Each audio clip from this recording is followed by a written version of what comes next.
So Ruby got V14 Lite, and we were so excited about this update that we had to take her for a spin. Naturally, we had to compare her to the 2026 Model 3 Hardware 4. So that's what we're gonna show you today.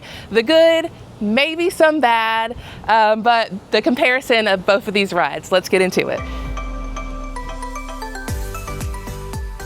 Hi guys, I'm Marley, and I'm usually behind the camera, but sometimes you'll see me. I own the Model 3 2018 in the bottom of the screen. I'm Desto. You guys see me sometimes. I own the 2026 Model 3 in the top of the screen, and I was the driver in both of these videos, and my girl Marley was in the passenger seat. So I've been driving with FSD on Hardware 3 since I got the car about 3 years ago. I just love that, you know, even after 8 years, like the cars are still improving and Tesla's doing such a great job. So, but like I want to clarify that like I know FSD on Hardware 3 was never going to fully match Hardware 4. Tesla's been very upfront about the hardware doesn't have the memory bandwidth. So FSD v14 Lite is basically just squeezing as much of the new brain into the old hardware as they can. So I think they named it well. I mean, v14 Lite is literally just like a lighter version of it. And then with my Model 3, the V14 version specifically added a new vision encoder. So the card basically reads the road at a higher resolution. And it's the version that was first added arrival options and the new speed profiles. So there's some real substance behind this specific build, not just like a slight upgrade. So that's pretty sick. Yeah, I think V14 is really like popping off. Yeah, sure. I mean, I like it so far, but I'm biased a little bit. We're watching this video in real time with you guys. We have both drives behind the camera right now that we're watching. So we basically did no intervention on both of these drives. We went from our warehouse to the same Supercharger. Both drives were about like 15 minutes. We did one after the other, and then we picked this route because it's a little bit more congested. We have to go downtown. The roads are crazy. Obviously, I've already seen a lot of different bumps happen here and there. And then the Supercharger itself is also pretty congested. It's in a Whole Foods parking lot. Yeah. So we did it on purpose, knowing that there'd be a lot of people and cars everywhere, which you will see when we attempt to park. But no spoilers yet. Yeah, and by no intervention, we mean that Desto never touched the wheel, touched the brake, accelerator, no disengagement whatsoever. One thing online that I saw a lot of was quick acceleration and deceleration in the V14 Lite. And that's something that I also experienced. I read about it actually before I got the update, so I kind of was aware of that might happen. But people are kind of calling it like a speed jitter or like micro phantom braking, because it's not like coming to a complete stop or accelerating a lot. It's just like a little like kind of like a tap on the brake or a tap on the accelerator. And I think it might be getting like confused with shadows or maybe just being a little cautious of cars around it. I'm not exactly sure what that's about, but I've only experienced it on highways and long stretches and never like downtown or in the middle of traffic. So that's interesting. I hope they fix that because the previous versions for me didn't have that. It was smooth sailing. So, however, I will say that the driving through the cities is much better. I feel way more confident. It doesn't hesitate as much for me. And it just was very smooth, and you'll see it as we get downtown that like it pretty much acted like the V14. It didn't really do anything crazy. Yeah, I noticed on my way to work, specifically this morning, I was rushing, and I had it on autopilot because I was doing my makeup. Or sorry, I had it on FSD because I was doing my makeup, and it took a turn, and I had it on Mad Max, and it didn't even meet the speed limit. I don't know what that's about. So the speed limit on that road is 45 and it stayed at 40 and I was on Mad Max. Was there anybody around you? No. Also, for both these drives, we were on the standard speed profile. Okay. So we made sure it was the same. Yeah, there's a lot of bumps on these Chattanooga roads, as you can see.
Or we're gonna keep going and then take that left to go like downtown. We're still on Amnicola here. Okay. Also, I have seen a lot of threads online about Hardware 3 computers overheating now that they have the update for the Lite. And I haven't had any of those issues. I checked my service history to just make sure I didn't miss something, and nothing popped up related to that. So that's good. But let me know in the comments if you've experienced that. I'm just curious about how that's going. And hopefully it's just a coincidence, but I guess only time will tell. So I also noticed on like a drive this past weekend that construction has gotten so much better on the V14 Lite. Like, it was weird because I was used to seeing like all the cones and the different signs and stuff like on the UI, but I didn't see any of that.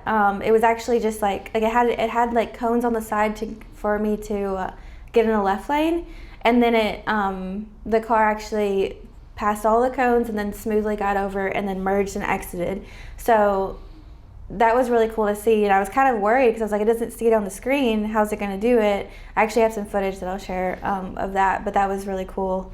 I will say for like the smoothness of the drive, I do notice, and I did notice in the car, well, one, I feel like your Model 3 is just bumpy in general, regardless of what road we're on. The suspension's not the best. But when it came to like avoiding potholes, I don't know if it's just a Chattanooga thing. We have potholes everywhere. So I don't know like how either of these cars were actually going to avoid them. But I did not notice a difference between like them avoiding, like I don't feel like my car avoided them any better than like yours did, in my opinion. And I think Tesla's still working on like the pothole situation, because it's gotten better, or my car's gotten better at like avoiding things in the road. Like, I think it even moved over for a giant water puddle. Like, it was like flooding the road and it moved over. So I think it's gotten better at things in the road and construction, but not necessarily like the road itself. I will say right here where your car just took a turn, that was when you had mentioned it got way too close to the curve. Oh, yeah. It like took it very sharp. Yeah. And then I noticed that my car right here, when it's about to do it, like it took it a little bit, didn't take it wide, but it did not get as close to the curb as yours did. It was a little more cautious. Yeah, a little bit more cautious. And then right here on yours where it's pulling up, this was where we were in the middle lane, and like on the next block we were supposed to be taking a right, and there was nobody in the right lane, but she decided to stay in the middle lane. Yeah, you can see like both were coming up on that merge, and I think both cars stayed there, didn't they? No, mine got over on the next block. Okay, yeah. I guess maybe it noticed there was like traffic or something, and so it went ahead and got over, but yours, there's nobody around. Yeah. And it just decided to get over last minute. Yeah, it did stop for this person though, that's good. But you'll see it in a second. I just thought that was interesting. Yeah, I know. I feel like on every version I've ever been on FSD, it always takes merges the last minute. It'll be like 0.6 miles to go and I'm in the far left lane, and it's like kind of stressy, but it always makes it over there somehow. That's no matter what speed profile you're on? Yeah. And what version of FSD either? It's always been like that. Got you. Yeah, so mine gets over right here. Yeah. And then... It's kind of blown out on mine, but you can see there's no really cars around me. Yeah, it just decides to get over right now when we're about to take the exit. And then it takes it gracefully at the last minute. We weren't really on the highway that long because, I mean, we're about to get off here. We just get on and then get right off. So I didn't like notice any like merging issues with either of them, just because we didn't like really take them. Yeah. Well, mine, when it goes and merges, you're about to see it waits till the last second, I'm pretty sure, to get over as well. But I mean, it never hits any other cars, so I feel like that's a win. It always gets us to where we need to go. Yeah. It's just how, you know, stressy are we? Yeah. We're also just we're both stress-prone people in general. So for me, because I owned a 2021 Model Y back in the day, that took some getting used to with the FSD, and now jumping back into it, I've realized my anxiety had just basically restarted. So I'm getting used to it again. Yeah, I mean, it is really nice to kind of like let go and let your car drive, but I know we're still supervised, so got to keep that in mind. I feel like this whole stretch, they did fine. Yeah. They both performed pretty much the same, turning and then getting into the parking lot. Yeah.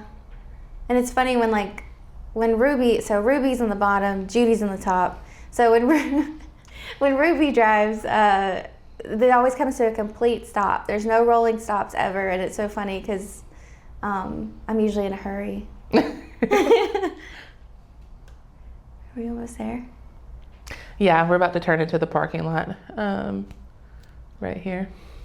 Okay, so this parking lot, like she said earlier, it's in a Whole Foods parking lot, but it's combined with a bunch of other stores too. It's kind of like a strip mall. Very congested. It's always congested. It's in the middle of downtown, and it has a big supercharger in the middle of it. So that's where we're going. I was surprised that there were superchargers open when we went. Yeah, sometimes they're blocked by EVs and non-EVs alike because it's just such a congested parking lot. Mm-hmm.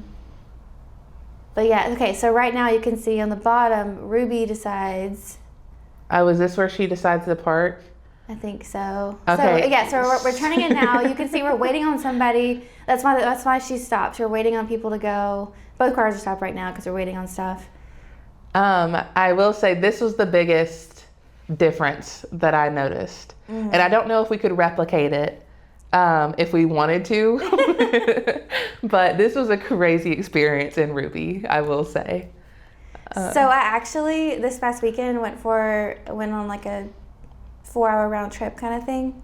And I also did this where I went to a supercharger and just to see how it would park, you know, back to back like this one and another one. And it also kind of didn't park as well as I'd hoped. It kind of like, it'll see like all of these parking spots open and then try to park like right next to someone else. Yeah. And I'm like, you have more options. So that's what's happening with Ruby on the bottom is she decided to create her own parking spot. It was like just one of those like line, I mean, you can see it right there. Yeah. She just decided that that's where she's going to park. We were probably 6 inches from the car to the right, just like so close as you can see. I was very thankful nobody was in that car because it was so embarrassing and we were doing no interruptions, so I didn't want to stop her. I know. And then of course on top, Judy's over here. She goes to the other side to find an open parking spot and parks by herself. So I feel like, and that was a great parking job. Go Ruby. Judy. Go Judy. Sorry. They're so close. Yeah, Marley made me immediately pull out as soon as we parked because she was so embarrassed. And I was like, I have to get out of here right now because I looked over and the car was legit like this close to us. Thanks so much for watching. Click that subscribe button if you haven't already to stay up to date with weekly videos about Tesla life. Let us know your opinion about FSD in the comments and we'll see you next time.